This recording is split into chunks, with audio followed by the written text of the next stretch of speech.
Hi guys, welcome to my spoken English channel. I am Farid Siddiqui in front of you. फिर से हाजिर हूँ आपके सामने एक नई क्लास के साथ। सो गाइस, अभी तक हमने पढ़ा इंडेफिनिट पढ़ा एंड अब हमें क्या पढ़ना है, कंटिन्यूस पढ़ना है। जैसे कि गाइस मैं आपको पहले भी बता चुकी हूँ इंडेफिनिट क्या होता है और यूज ऑफ वांट भी बता चुकी हूँ। अब हम क्या पढ़ेंगे, कंटिन्यूस। कंटिन्यूस का मतलब क्या होता है, कंटिन्यू कोई काम करना, चलते रहना। जब हम अपनी भाषा के माध्यम से किसी ऐसी गतिविधि के बारे में बात करते हैं जो निरंतर चल रही है, मतलब काम रुका नहीं है, काम चल रहा है, तब हम क्या यूज करेंगे, कंटिन्यूस का यूज करेंगे। इसमें कुछ ऐसी मात्राएं आती है जिसके माध्यम से आप सेंटेंस को पहचान सकते हैं कि आपका सेंटेंस कंटिन्यूस है या नहीं है। जैसे मात्राएं हमारे पास 3 कैटेगरी है। फर्स्ट है आपका प्रेजेंट। प्रेजेंट में मात्रा आएगी रहा है, रही है, रहे हैं। फोर्थ मात्रा है रहा हूं, रही हूं, रहे हो। तो गाइस आपको इससे पता चल रहा है कि प्रेजेंट में अगर रहा है, रही है, रहे हैं, रहा हूं, रही हूं, रहे हो मात्राएं आती हैं, तो आपका सेंटेंस कौन सा सेंटेंस कहलाएगा, प्रेजेंट कंटिन्यूअस। नेक्स्ट है आपके पास पास्ट।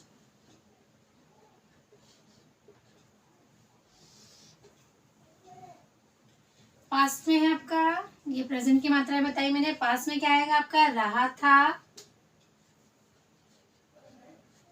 रही थी,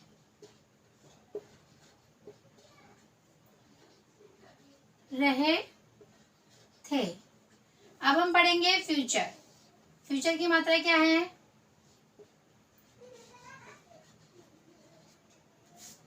रहा होगा,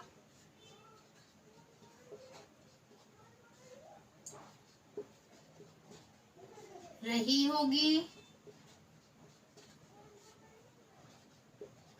रहे होंगे। सो गाइस हमारे पास तीनों मात्राएं हैं। प्रेजेंट में क्या मात्रा आएंगी, पास्ट में कौन सी मात्रा आएंगी, फ्यूचर में कौन सी मात्रा आएंगी। सिर्फ आपको ये चीजें याद रखनी है। कंटिन्यूअस का मतलब होता है लगातार कोई काम चलना, करते रहना। जो काम शुरू तो हुआ है बट खत्म नहीं हुआ है, तो वो कौन सी कैटेगरी का सेंटेंस कहलाएगा, कंटिन्यूअस। तो मैंने आपको ऑलरेडी डेफिनेशन यहाँ बता दिया है। आप डेफिनेशन को अच्छे से याद करिए ताकि आपको सेंटेंस पहचानने में कोई भी प्रॉब्लम ना हो। जैसे प्रेजेंट में मात्रा है रहा है, रही है, वो खाना बना रही है, मैं घर जा रहा हूँ, वो आज आ रही है, वे लोग आ रहे हैं, मैं स्कूल जा रहा हूँ, मैं स्कूल जा रही हूँ, आप लोग क्या कर रहे हो या आप लोग कहाँ जा रहे हो। तो क्या पता चल रहा है, कंटिन्यूअस हो रहा है, काम खत्म नहीं हुआ। इसी तरह पास्ट के सेंटेंस हम कैसे पहचानेंगे, रहा था, वो रोज स्कूल जा रहा था, मतलब पास्ट है लेकिन काम क्या था, पहले भी जा रहा था और अभी भी जा रहा है।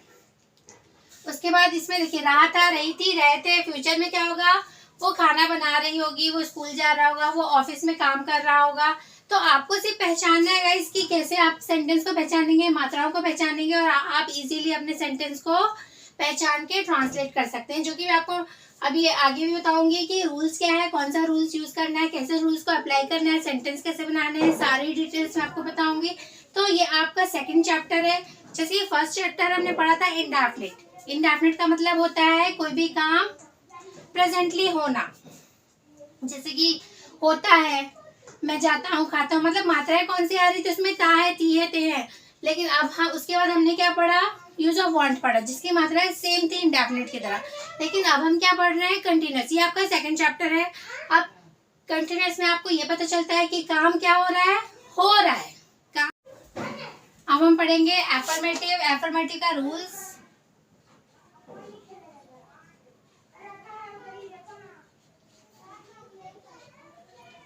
हमारे पास 3 रूल्स होंगे इसमें भी। एफर्मेटिव 3 ही 4 रूल्स होंगे। Affirmative, negative, interrogative, interrogative, negative. तो अब हम पहले क्या पढ़ेंगे, एफर्मेटिव पढ़ेंगे। एफर्मेटिव का रूल्स क्या है, सबसे पहले आपको क्या लिखना है, subject. Subject is am are was were and will be. Then verb of first form plus ing plus object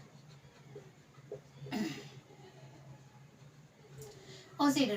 अगर आपका सेंटेंस सब्जेक्ट ए है, जो कि मैं पहले भी आपको बता चुकी हूँ, सब्जेक्ट ए और सब्जेक्ट बी की पहचान हम कैसे करते हैं, जब ही शी इट एनी या सिंगुलर फॉर्म होता है, पांचों में से कोई भी एक होगा तो आपका सेंटेंस सब्जेक्ट ए कहलाएगा। अगर इनके अलावा अदर होंगे तो वो क्या कहलाएगा, आपका सब्जेक्ट बी। तो सब्जेक्ट ए के लिए हम क्या यूज करेंगे, इज यूज करेंगे। सब्जेक्ट बी के लिए आर यूज करेंगे। किस कैटेगरी में, प्रेजेंट में। एम का यूज करेंगे सिर्फ पर्सनल यूज है, मीन्स आई के साथ हमेशा यूज होगा ए एम। इसके बाद पास्ट में वॉज सब्जेक्ट ए के लिए, वर सब्जेक्ट बी के लिए, और सिंगल आई के साथ हमेशा पास्ट में भी वॉज ही यूज होगा, मीन्स आई के साथ यूज होगा वॉज। एंड फ्यूचर में सब्जेक्ट ए हो या बी हो, doesn't matter, we have to use will be. So guys, आपको इसमें पहचानना है कि कब आपको इज लगाना है, कब आपको एम लगाना है, कब आपको आर लगाना है, और कब आपको was were will be use करना है। स्पेशली आपको इसमें ध्यान रखना है कि आपका सेंटेंस कंटिन्यूअस है, तो आपको उस कंटिन्यूअस के सेंटेंस में वर्ब के साथ आपको आईएनजी ऐड करना है। जैसे कि फर्स्ट सेंटेंस है हमारे पास,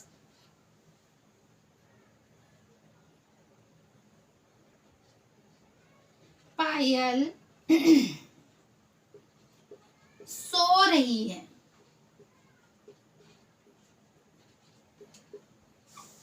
सेंटेंस क्या है आपका, पायल सो रही है। इसमें देखिए काम क्या हो रहा है, सोने का, और मात्राएं क्या आ रही है आपकी, रही है। सब्जेक्ट क्या है, पायल, सब्जेक्ट ए है। सब्जेक्ट ए होगा तो क्या यूज होगा, पायल इज। वर्ब क्या है, सोना, स्लीप।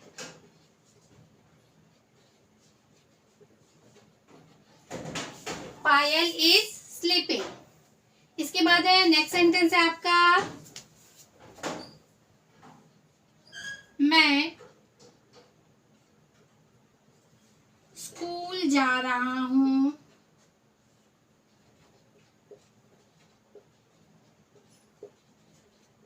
तो गाइस, इसमें आपको क्या समझ में आ रहा है, रहा हूं मतलब काम हो रहा है जाने का। कहाँ जा रहे हैं, स्कूल जा रहे हैं, ऑब्जेक्ट हो गया, सेंटेंस में है मतलब सब्जेक्ट बी। काम हो रहा है जाने का, सेंटेंस कैसे बनेगा, आई के साथ मैंने अभी आपको बताया कि आई के साथ क्या यूज होगा, एम यूज होगा। आई एम गो में क्या यूज करेंगे, आईएनजी, क्योंकि कंटिन्यूअस सेंटेंस है। गोइंग टू, किसी जगह स्थान की ओर जाते समय हम टू का यूज करते हैं। I am going to school.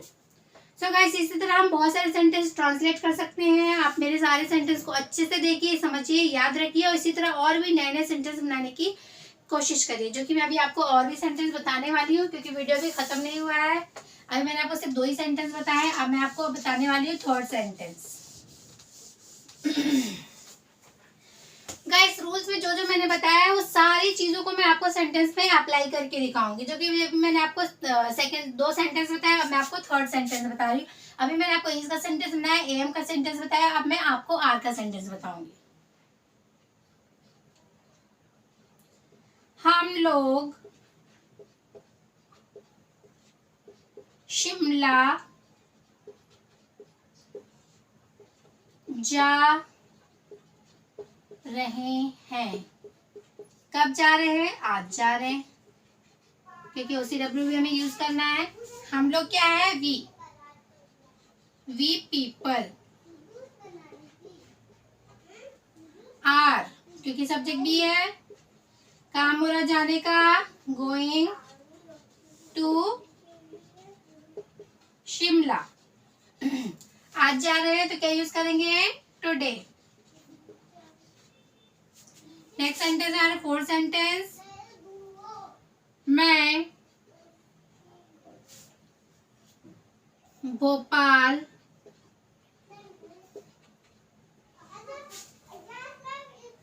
जा रहा था। पास्ट आ गया, मैं है, हमेशा मैं के साथ क्या यूज होगा? वॉज यूज होगा। मैं मीन्स आई होता है और आई के साथ हमेशा पास्ट में वॉज यूज होता है, क्योंकि आई आपका आई वी यूज है, सब्जेक्ट बी का सेंटेंस है। बट आपको कंटिन्यूस में ध्यान रखना है कि आई के साथ हमेशा वॉज यूज होगा अगर पास्ट है, अगर प्रेजेंट है तो आई के साथ हमेशा एम यूज होगा। आई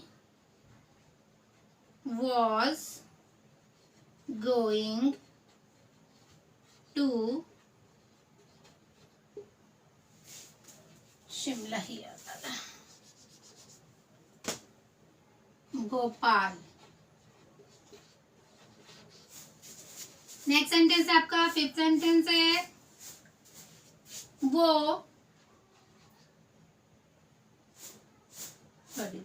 वे लोग सोच रहे थे। इसमें आपका सेंटेंस क्या है? पास्ट है और सब्जेक्ट बी का सेंटेंस है, क्योंकि वे लोग आ रहा है तो हम कैसे बनाएंगे? अब तक हम OCW भी यूज करेंगे ताकि आपको सारी चीजें क्लियर हो। They people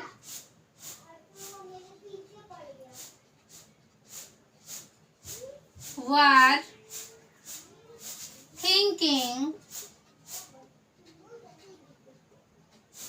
till now. ये क्या है? OCW वाला अब तक है, WH वर्ड वाला अब तक नहीं है। सो गाइस, अभी तक मैंने आपको बता दिया, वॉज का सेंटेंस बता दिया, वर का सेंटेंस बता दिया। अब मैं आपको सेंटेंस बताऊंगी फ्यूचर का, कि किस तरह फ्यूचर का सेंटेंस यूज करेंगे। नेक्स्ट सेंटेंस है हमारा,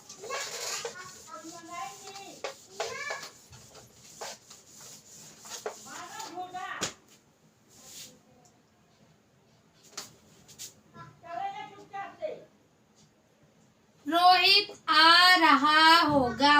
रोहित आ रहा होगा। हम क्या बता रहे सेंटेंस? कि वो रास्ते में होगा, वो आ रहा होगा। तो क्या होगा? रोहित will be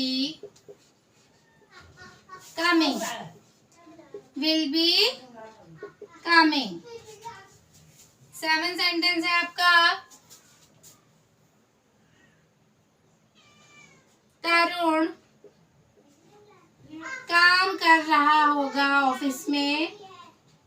तरुण काम कर रहा होगा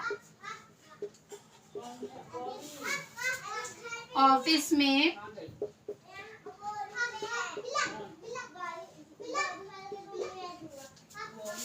तरुण will be work in the office।